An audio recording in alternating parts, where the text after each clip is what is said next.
Hey there, and welcome back. Today, we're diving into one of those chapters most people tend to skip over, Genesis 10, also known as the Table of Nations. At first glance, it's a long list of names and places. But if you take a closer look, it's actually the blueprint of how the world began to repopulate after the flood. In this episode, we'll talk about how this chapter connects us all, why it still matters today, and how it speaks to legacy, movement, and identity. You'll hear a clear and simple breakdown, a real-life example that brings it to life, and a practical call to action for your own journey. If you ever wonder where you fit in this big picture or what kind of legacy you're leaving, this episode is for you. Let's dig into it.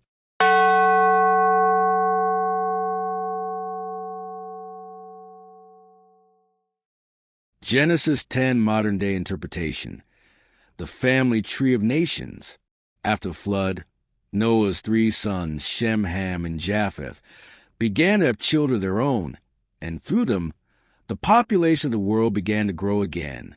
This chapter is like a family tree showing where different people groups and ancient nations came from. It's often called the Table of Nations because it maps out how humanity spread across the earth. Japheth's descendants settled along coastlands and regions near the sea. His family line led to the people who would later occupy Europe and parts of Asia. They each developed their own languages, cultures, and territories. Ham's descendants included powerful and well-known ancient peoples such as Egyptians, Canaanites, and Cushites from the region of Africa and the Middle East. One of Ham's grandsons, Nimrod, became famous as a strong leader and mighty hunter. He established some of the earliest great cities, including Babylon and Nineveh, which would go on to play major roles in human history. Shem's descendants led to the birth of many nations in the Middle East, including the Hebrews. One key figure was Eber, from whom the Hebrew people eventually came. His family line included Peleg, whose name marks a time when people began to spread out and settle in different parts of the world. In short, Genesis 10 shows how every nation on earth can trace its roots back to this moment in time, a fresh start after the flood. People multiplied, scattered, formed languages and cultures, and filled the world once again.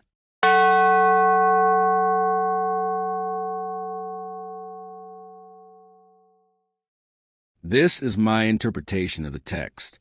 Genesis 10 might read like a long list of names, but there's something powerful underneath it all. It shows how the world was rebuilt after the flood. This is the first recorded family tree of humanity, connecting people back to Noah's three sons, Shem, Ham, and Japheth. These weren't just names on a scroll. They were the roots of entire nations, languages, and cultures that would shape history. God didn't just save Noah's family to survive. He saved them to start something new. As their descendants spread across the earth, they built cities, developed identities, and became the foundation of every people group that followed. What we're seeing here is the beginning of diversity and identity, showing that all of us are connected by a common thread, no matter where we come from. One of the standout names in this chapter is Nimrod, a mighty hunter and leader. His story reminds us that some people rise to influence early on, and the way they use that influence can shape entire regions. Cities like Babylon and Nineveh came from his leadership, places that would eventually become major parts of the Bible's bigger narrative. In the end, Genesis 10 is less about memorizing names and more about understanding legacy. It's a reminder that our lives impact more than just ourselves.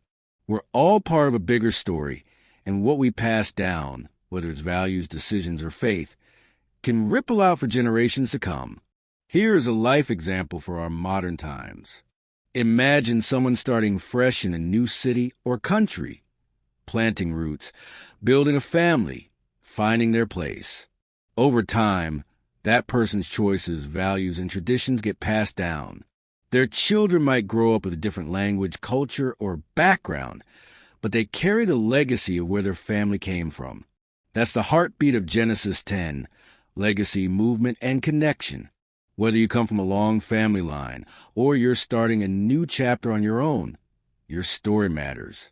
You may never build a city like Nimrod did, but how you live, how you raise your family, serve your community, or walk in faith will impact those who come after you.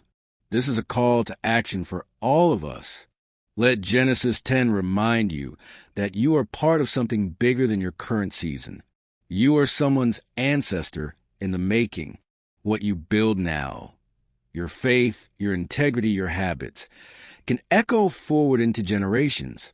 Don't live like your story ends with you. Act like it's just the beginning of something greater. Take time to reflect on the legacy you're shaping. Are you planting seeds that will grow into something good, lasting, and meaningful? Whether you're starting from scratch or continuing a family line, let your choices today reflect the future you hope to see. If this story speaks to you, like this video, subscribe for more faith-centered inspiration, comment your thoughts or how you're building your own legacy today, and share this with someone who could use encouragement in a messy world. Your story matters, and I hope you'll join me next time as we keep exploring the purpose and power behind these ancient truths.